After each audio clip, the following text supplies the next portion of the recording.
Hello everybody, welcome to the Clintonville Slasher. I am your host, Serge Frank Wilkes, and it is Monday. So today I'm going to be talking about some films that are not, I'm not doing a review on them, but more or less, I'm going to be talking about PTSD horror. So films that gave you extreme nightmares as a child or as even today's age. So I'm going to start off with 1984's A Nightmare on Elm Street. This film I saw this is my very first horror film that I ever saw. So I think it was about 4 or 5 years old when I saw it. The fact that Freddy Krueger, not Robert Englund, only spent 7 minutes on screen is pretty crazy. This movie had a low budget, so that's the reason that he only has 7 minutes, because it cost too much money to do his makeup.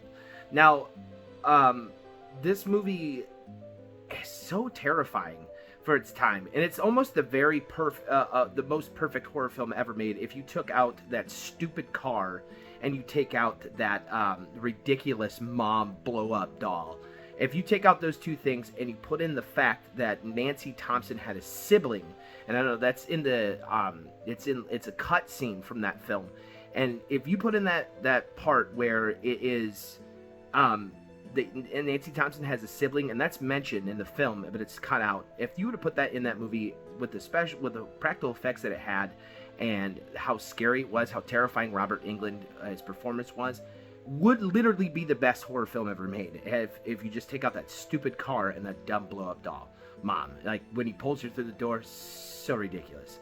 I think that what scares me the most about this is the fact that they had Nancy's friend, which is Tina, talking in the body bag, being drugged down the hallway. That scared the absolute shit out of me. And still to this day, that movie gives me the absolute willies.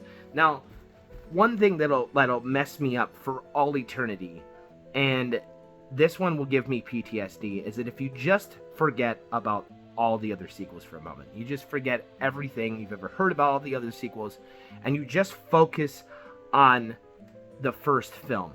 And what really gets my gears going is the fact that if you were to think about it, let's pretend that Nancy Thompson has schizophrenia, and Freddy Krueger actually isn't real, but it's Nancy killing her friends. And I know that you can't really explain that from like Rod's point of view, like where he sees Tina, but the only person that ever talks to Freddy Krueger throughout the entire film is Nancy. And it's almost like it's in her mind, and like she's the killer. I always thought about that. That one always messes me up. But of course, that's not really the case, but that's always fun to think about. Really fun fan theory that I really like. The second film I'm going to be talking about is 1990's TV miniseries version. This one scared the crap out of me when I was little, but that's it. Tim Curry's performance as Pennywise is just absolute terrifying, especially in the graveyard where he's talking to Billy, and he's got the messed up teeth, and he's telling him like, I dug you your graves. Pennywise is absolutely terrifying in this film, and the practical effects are really good. The balloon scene in the bathroom is very scary. Even the music is unsettling, and for me as a child, when I saw this on TV, it absolutely terrified me. And to this day, like when I hear that music, it just brings me back to the 1990s and just how terrifying that film really was. Tim Curry's performance as Pennywise is truly, truly amazing. Tim Curry's will always be a living legend in my mind, especially when it comes to horror and Pennywise, and he was so good at it. And then you go to the 1990s remake version, and Bill Skarsgård's character as Pennywise, he did a really, really fantastic job. I think that it scared you as a child, and then 25 years later it scared you again as an adult. So I don't really have to like pick a favorite. I think both of them hold their merits, and I think both of them will give you PTSD because they're both terrifying. Now, the next film I'm going to be talking about is actually Ken Sledge, one of his favorites, and that is The Dark and the Wicked. If you've never seen this movie, it is a slow burn, but it is pretty terrifying. I will say that Ken really was onto something when he mentioned this movie, and he never shuts up about it. And we actually did an episode with Ken, me, and Josh on our second channel, Dead of Night Broadcast, about The Dark and the Wicked, and it was a very unsettling film. It is a slow burn, but it is really terrifying. It is something that, you know, will haunt your nightmares and make you think. Just the ending is scary, you know, and just a movie that just was like, wow. They, like, the way they wrote this was just, just icing on the cake. Chef's kiss for the writing in that film and the direction. It was so good. And the next movie I'm going to be talking about, and I don't even know how to explain this next film I'm going to be talking about when it comes to PTSD horror. That is Martyrs. It is a French foreign film, and this movie is not a pizza and Friday night beer film that you, like, rent from Blockbuster. It's not something you can have fun with. This is a film that you sit down and watch 2 times in your life. Once because you've never heard of it, and 2 times because it is so fucked up you have to show somebody. I saw this movie 2 years ago, and it still fucks me up. It is still, like, one of those films that is just, what is going on? The ending of it is so utterly terrifying and utterly just a mind fuck. I mean, if you've never seen it, oh my god, it's so bad. It's not bad, it's just, the film starts off with a girl running from a factory, and she's plagued by this ghost, and she gets adopted, and she's always, in the adoption agency, she's talking to this her friend, who's and the girl that was abducted is always telling her about this family that abducted her.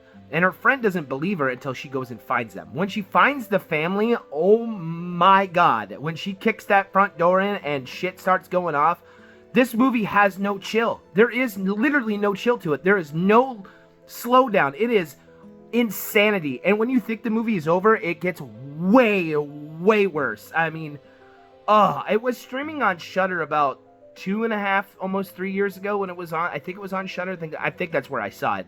But, yeah, if you've never seen it, now it is a foreign film, so it is in French subtitles.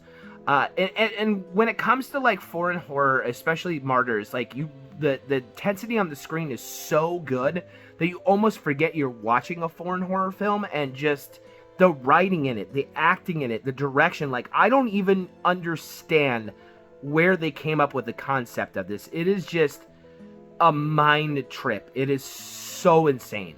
So if you've never seen Martyrs, I suggest checking it out, because it'll mess you up. Like I literally saw this movie 2.5 years ago, and I can remember it like all the way through. Like, there's no gaps in my mind because it was that messed up. You guys should definitely check it out. Yeah, check out these films. The Dark and the Wicked, 1990's It, obviously 1984's Nightmare on Elm Street, and Martyrs. I forget what year it came out, but it's pretty scary. A couple honorable mentions from my brother and my wife. My wife says Puppet Masters was one of her PTSD horror, and my brother said Child's Play kind of gave him the willies when he was a kid too. So what are your guys' PTSD horrors? What are some of the movies that you were just like, holy crap, like I don't know what to think. So drop them in the comment section. I hope you guys enjoyed this episode. Stay horror, be excellent to each other. I know that I'm really close to the camera, but I have something messed up with the microphone, so it sounds like I'm in my pocket. I don't know what that is. I'm gonna get a microphone so we can hear each other. You can hear me a little bit better. So that's why I've been standing so close. So I hope you guys all have a great Monday and a terrific week. Stay horror, stay excellent, and we will see you next time. Later days. Ah.